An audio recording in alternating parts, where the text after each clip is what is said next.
मौलाना तारक जमील साहब के हवाले से ये जो कहा जाता है ना कि उनके मगरमच्छ के आंसू हैं, वो जब महाफिलों के अंदर खताबात के अंदर क़यामत का जिक्र करके, कुरान का जिक्र करके, आखरत का जिक्र करके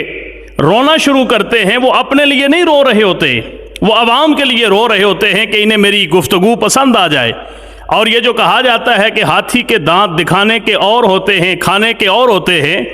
मौलाना साहब ने अरशद नदीम को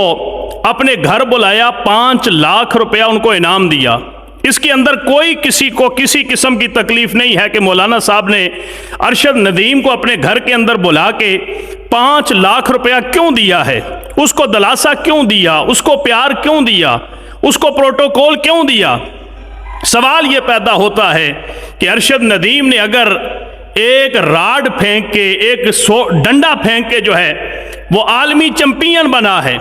और तारक जमील ने उसको इतना ज़्यादा प्रोटोकॉल दिया है इसलिए कि पूरी कौम उसको इज्जत दे रही है, पूरी कौम उसके ऊपर नोट निछावर कर रही है, बंगले प्लाट और उसे गाड़ियों की शक्ल में तहफ़ दिए जा रहे हैं, उसे तमगात से नवाजा जा रहा है। लेकिन तारक जमील साहब तक ये भी तो पैगाम पहुंचा होगा किसी न किसी हवाले से कि हालिया चंद अय्याम कबल जो है पाकिस्तान के एक बच्चे हाफिज अबू बकर ने 60 के करीब इस्लामी ममालिक के अंदर होने वाले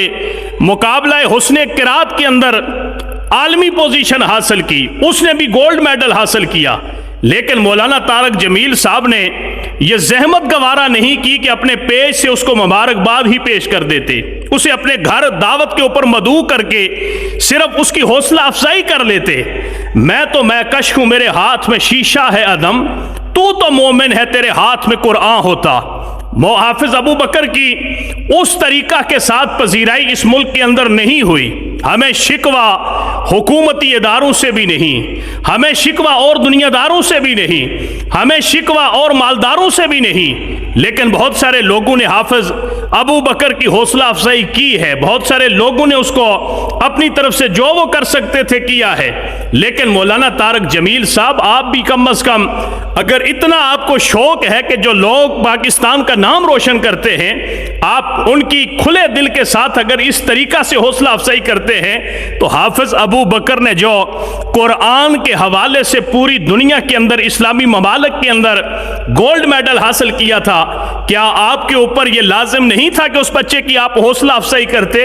आपको दुनिया देखती है, आपके पैगाम को दुनिया सुनती है,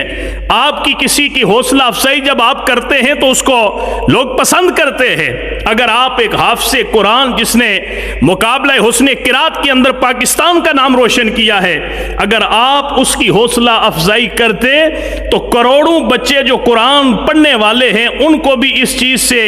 एक हौसला मिलता। ये क्यों दिए जाते हैं इनामात, ये तमगात क्यों दिए जाते हैं, ये हौसला अफजाई क्यों की जाती है? इसलिए कि इससे मोहब्बत करने वाले लोगों के अंदर मजीद जज्बा पैदा हो। क्या कुरान की तलावत करने वाले, क्या कुरान के जो है वो हवाले से गोल्ड मेडल लेने वाले, वो कम अज कम उलमा की तारीफात के मुस्तहिक तो हैं कि वो उन्हें जो है वो इस चीज़ का एहसास दिलाएं कि आपने बहुत अच्छा काम किया है। मौलाना तारक जमील साहब का ये अमल, इसके ऊपर बाद लोग कहते हैं कि इन्होंने 5 लाख रुपया उसको दिया है, इस 5 लाख के बदले अब वो अपने अकीदतमंदों से करोड़ों रुपया जो है वो बटोरेंगे।